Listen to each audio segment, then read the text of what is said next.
Coincido contigo, Feliciano. Dicho esto, Pues me alegro infinito. Ahora nos metemos de lleno en tu tema. Bueno, en la Edad de Plata, como siempre. Sí, hoy hablamos de Juan Ramón Jiménez y cómo acabó insultándose con También los del 27. Casi hoy podemos hablar de orden público, porque vamos. Mira, te escuchamos. Vamos a hablar de nuestro premio Nobel de Literatura, nada menos que Juan Ramón Jiménez. A raíz de la muerte de su padre, su familia se arruinó tras perder un pleito con el Banco Bilbao. Esto sumió al joven poeta en una terrible depresión y su personalidad se quedó muy resentida. La verdad es que se convirtió en un tipo raro. Neurótico, neurasténico, incluso Rubén Darío lo definió como nefelibata. Decía Octavio Paz que había que cuidar la palabra, pero también que había que cuidarse de las palabras.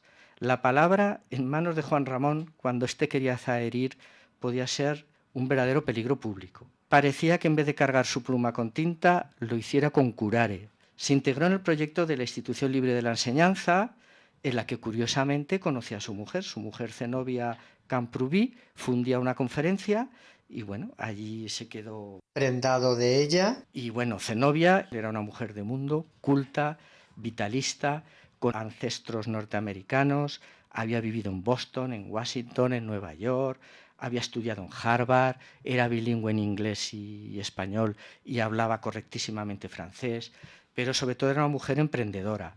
Ya con 13 años fundó su primera sociedad que llamó Las Abejas Industriosas, toda una declaración de principios. Bueno, pues este Juan Ramón se enamoró de ella y no cejó de su empeño hasta que Zenobia, contra todo pronóstico y contra la voluntad de su familia, porque claro, era un personaje complicado, pues le dio el sí. A partir de allí, la dependencia de Juan Ramón de Zenobia fue enfermiza. Zenobia se tenía que encargar de todo, desde la economía familiar, la intendencia.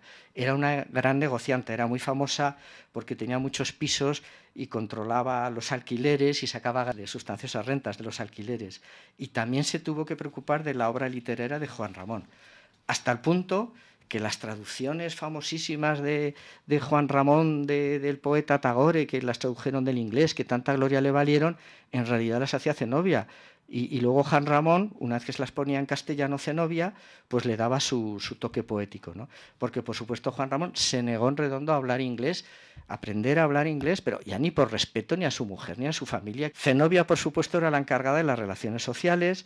Se cuenta, claro, ella sabía lo importante que era tener relaciones para la carrera de su marido, recibía muchas visitas en casa y Juan Ramón, en que oía que entraba una visita, se encerraba en su despacho. Pero si por casualidad tenía que salir, pues ya acuciado y tenía que ir al baño, pues cogía un biombo que tenía en el salón, se escondía detrás del biombo, lo cogía por unas asas y iba pasando por el salón hasta que salía. Imaginaros el efecto que hacían las visitas ver pasar un biombo con unos pies por debajo silenciosamente, ¿no? Este era Juan Ramón Jiménez. Pero curiosamente, toda esta misantropía se desvanecía en presencia de los jóvenes de la generación del 27. Trataba con ellos en la residencia y se vanagloriaba de ser su mentor. Y a ellos les encantaba y se deshacían en elogios a su persona.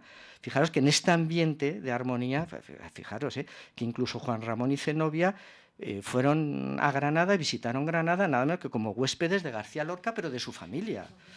Bueno, pues el cataclismo fue inevitable y surgió inesperadamente.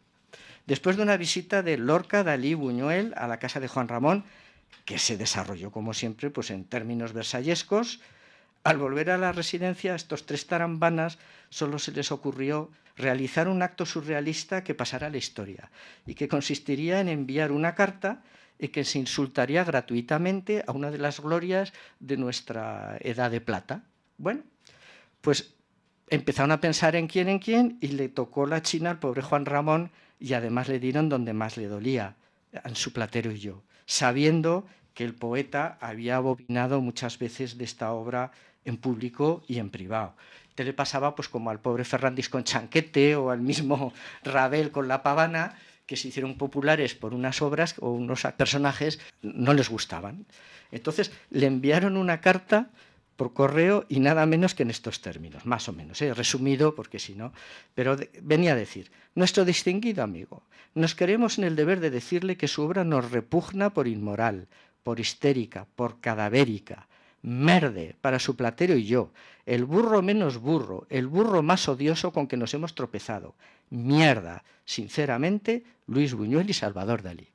Federico al final no se atrevió a firmar la carta, pues ya era el más adulto de los tres, y además él ya empezaba a ser famoso, ya tenía sus intereses literarios y teatrales y se asustó un poco. Cuando leyó la carta al pobre Juan Ramón, le dio un soponcio y pasó algunos días convaleciente en cama, nada menos. No podía entender cómo unos chicos que el día anterior habían estado en su casa con concordia y la admiración que le tenían, y de pronto le mandaron una carta sin que mediara nada con semejantes insultos. Realmente era una cosa de locos.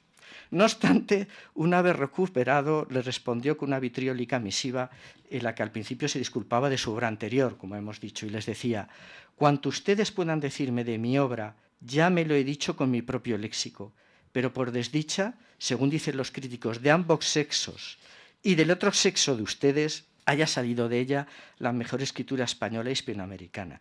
Remataba luego: ustedes son, además de unos surrealistas, unos cobardes y unos majaderos. Se refería a Lorca por no haber firmado la carta. Y acababa: porque al escribir en esa jerga franco-catalana ni siquiera saben ponerse a hacer en español sus más imperiosas necesidades, porque para mí merde no es nada, porque saben de antemano que yo no puedo contestarles en esa lengua trasera que es la de ustedes.